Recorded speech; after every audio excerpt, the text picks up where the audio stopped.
Welcome, Square Circle Podcast friends and MLW fans. I am your host, Marie Shadows, and on this episode, I will be going over MLW Fusion Alpha, episode 11, that aired on December 1st, 2021.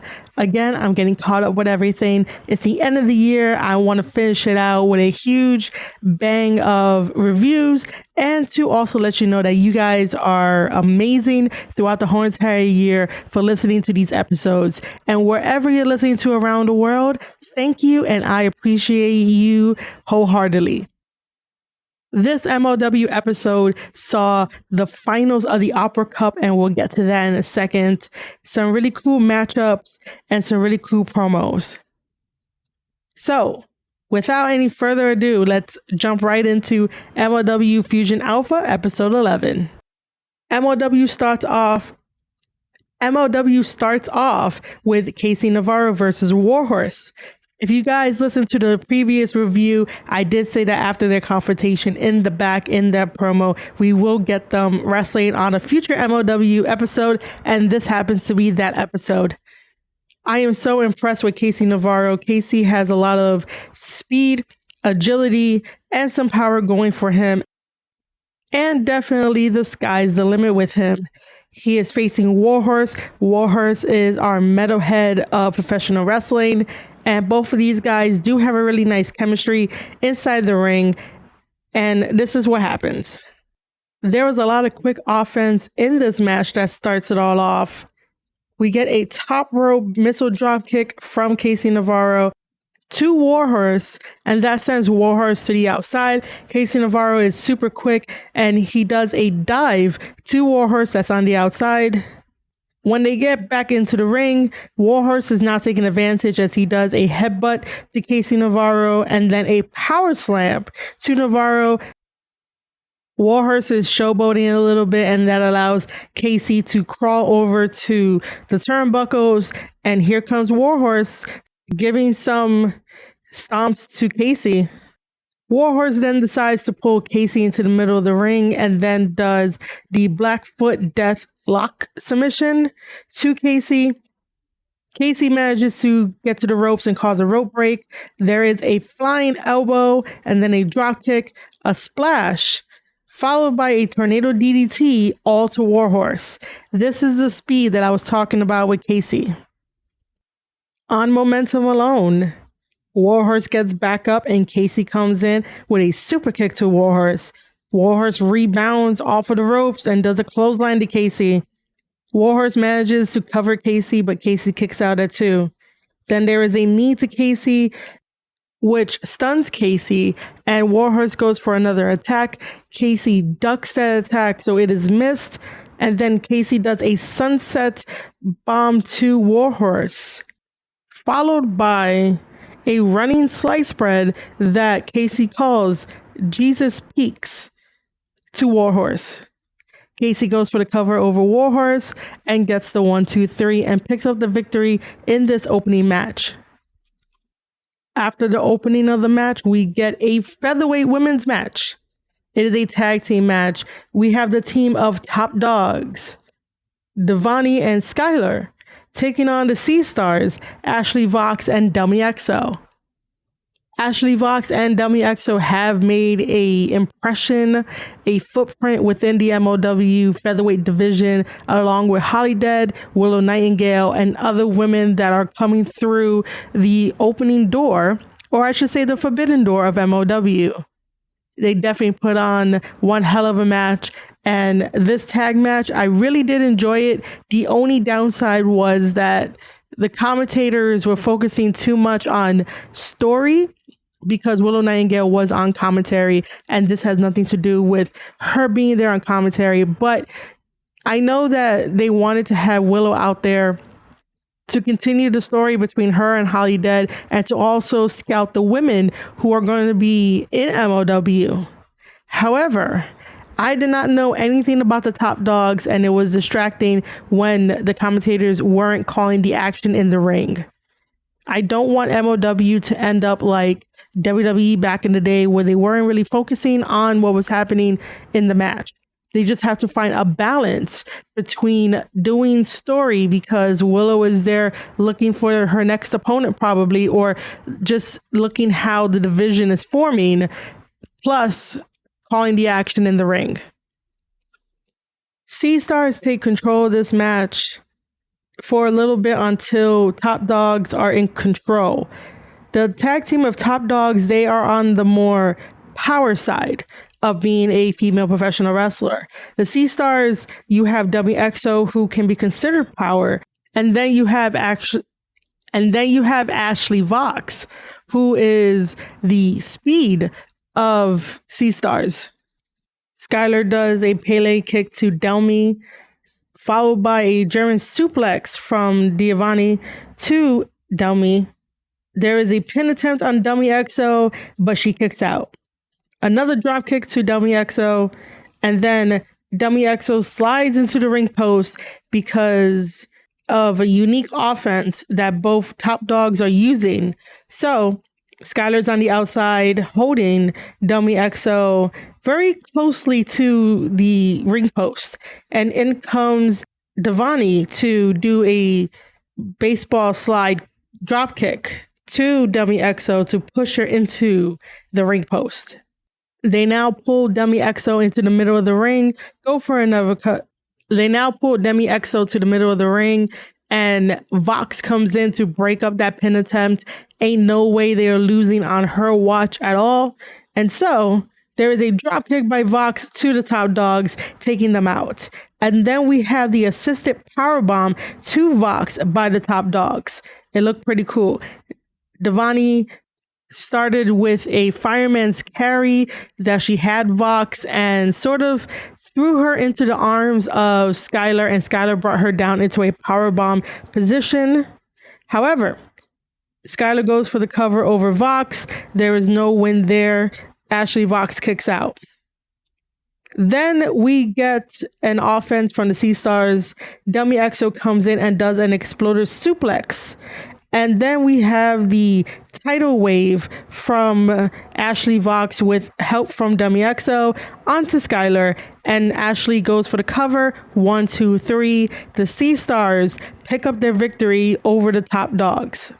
As Willow Nightingale exits the commentary booth, out comes Holidead, and they start fighting all the way to the back. We then get a promo by Alex Kane and his associates. Basically, they say that they are now the Bombaye Fight Club, and they're definitely going around and kicking a lot of people's asses. I don't know if King Mo is still going to be with Alex Kane. He was the manager to Alex Kane when Alex Kane was doing the suplex counting gimmick, even though it's probably not a gimmick because he likes doing suplexes. But we'll see what unfolds with the Bombaye Fight Club. The next promo that MLW presents to us is 5150. 5150 are ecstatic that they get a title shot in MLW.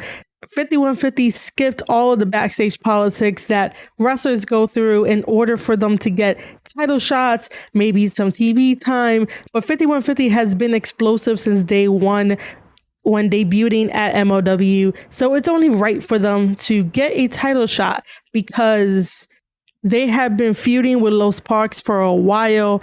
And this probably goes back like generations, years. I don't know. I might be making it up. But for the sake of story, they fought them a lot. And they definitely have something to prove against Los Sparks. And so they are ecstatic that they're getting a title shot while not really beating all the tag teams in MLW. But I guess Los Sparks was like, we'll put the belts on the line because they want to show that they can keep the belts while still beating the shit out of 5150. But let me tell you this, 5150 is dangerous when they are together. They are like a pack of wolves that hunt, and they're not going to let their prey go. Their prey being Los Sparks. They definitely have done a number on Los Sparks, and it definitely feels real. You definitely want to hate them. You definitely want to boo them while cheering Los Sparks because they make everything feel real. And because these guys are from out here in New York City, I could definitely relate to this. I definitely know their tactics. I know what they're all about. 5150 is definitely a dominant stable in MLW, and it's definitely going to be worth it to watch them maybe, wink, wink, come out as champions on the other side. You guys will have to tune in for the next episode of the Square Circle podcast to find out what happens when 5150 takes on Los Sparks for those MLW Tag Team Championships. And now it's time to talk about the main event of MLW Fusion Alpha, which was the finals for the Opera Cup 2021. We had TJP versus Davey Richards. This was a technical masterpiece. And again, if you've been following me for a very long time, you know that I value technical wrestling over the flips. I've explained it so much and I'm still going to do it anyway. If you cannot tell me a story with your flips, then you're doing it wrong. You're just doing the flips for shock value. And who is going to remember your match?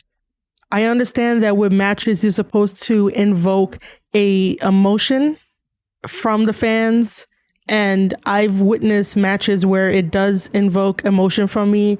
The Young Bucks and Kenny and Kota Ibushi, that whole storyline, that whole thing evoked emotion from me. And that's why I would say those are my favorite matches to watch.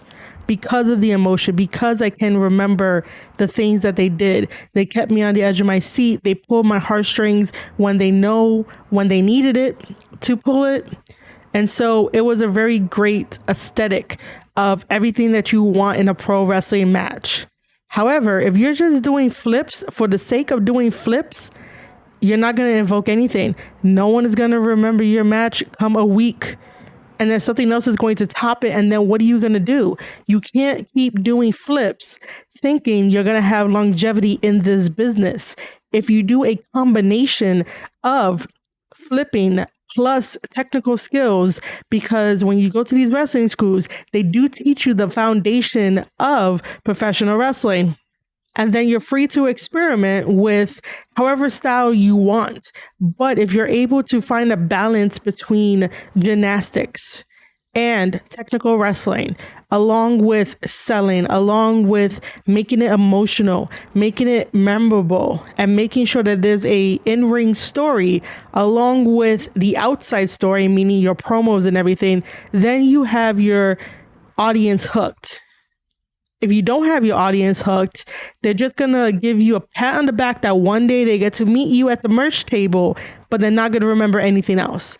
They might remember the flips like 6 months from now because they're always seeing you on the indies or they're always seeing you on TV and you interact with them via social media. But in reality, no one's going to remember if you just do flips. So again, I am more technical than I am for the flipping part of professional wrestling, and watching TJP versus Davey Richards was such a delight and so fitting for the finals of the Opera Cup tournament. So in the opening moments of this match, both TJP and Davey Richards are trying to feel the match out, trying to see who can get the upper hand because these two are technically skilled. They basically know what each other are going to do and how to counter the moves that they're willing to put themselves through in order to get the 1-2-3 victory and go home with the cup. Davey Richards might have started out strong against TJP, but TJP turned it around and controlled Davey Richards with a simple leg lock, and Davey Richards was trying every which way to get out of it, but TJP, being smart, can counter and then counter that. But ultimately, Davey Richards does get out of TJP's hold, and again, they're right back to their technical side. There's not much room for kicking. There's some slight kicks. However, TJP takes advantage of Davey Richards' legs, and Davey Richards has like some powerful legs. So if you're able to take out the base of Davey Richards, then you have a chance of getting the 1-2-3. There is some fighting on the outside, and then there is the brainbuster onto the hardest part of the ring that TJP does to Davey Richards. This sort of changes the momentum a little bit, but Davey Richards powers through and continues to fight with TJP. At one point in this match, TJP is laying on the apron, and that allows Davey Richards to do a double stomp to TJP from the top rope onto him while he's on the hardest part of the ring. He does it, he lands it, TJP rolls in, and Davey Richards comes in again with a double stomp to TJP's chest. Davey Richards goes for the cover, 1-2, TJP kicks out. At this point, both TJP and Davey Richards battle like they are superhumans. They take all the punishments and they still give and they still take. It's not until Davey Richards decides to do another ankle lock, but this time he drops down onto the mat holding TJP's ankle and then hitting TJP in the back with the heel of his other foot in order for TJP to tap out. That's right. TJP tapped out to Davey Richards, and Davey Richards became the 2021 Opera Cup winner. And a long line and a long history of previous Opera Cup winner combatants. And that is such an amazing honor for Davey Richards to win it. Davey Richards has done it all in this business. And I am really proud to say that I've watched Davey Richards grow up in this business, even though he's a man now. He was young then, but you get it. I watched his career. I watched it since Ring of Honor when he was a young pup of the American Wolves. And now he is definitely the alpha male of the American Wolves. And the hunt never stops. The hunt will keep going. And I am so glad that Davey Richards is back in professional wrestling. I am so happy that Davey Richards is wrestling and MLW is giving him the platform to perform and make incredible matches. It's so amazing that life in wrestling sometimes come full circle. And I remember when I was at MLW Fightland, thanks to MLW and allowing me to be there, I was able to see Davey Richards walk around like it's nothing. And I didn't really go up to him because I think that it would have been kind of awkward that after he used the bathroom that, you know, I go up to him and be like, hey, I'm a big fan. But if you ever listen to this podcast, I am a big fan and I really do enjoy Davey's work no matter what. But it would have been pretty awkward for me to go up after he used the bathroom to be like, hey, I'm a big fan. Like, I'm not going to be doing that. I could just appreciate you from afar. And then eventually at a meet and greet, I would definitely be like, hey, what's up? You know, maybe you want to come on the podcast. Just know that I'm your biggest fan. But yeah, it was really amazing knowing that Davey Richards got the Opera Cup in 2021. All right, ladies and gentlemen, that has been my review of MLW Fusion Alpha episode 11, where we talked about the opening match, the women's match, and then the winner of the 2021 Opera Cup. Congratulations again is in order to Davey Richards of winning the Opera Cup 2021. If you guys enjoyed this episode, there are many ways for you to support the Square Circle podcast. If you love your audio podcast and you listen to this podcast on Apple, Google, and Spotify, continue to do so. Spotify has now a star rating.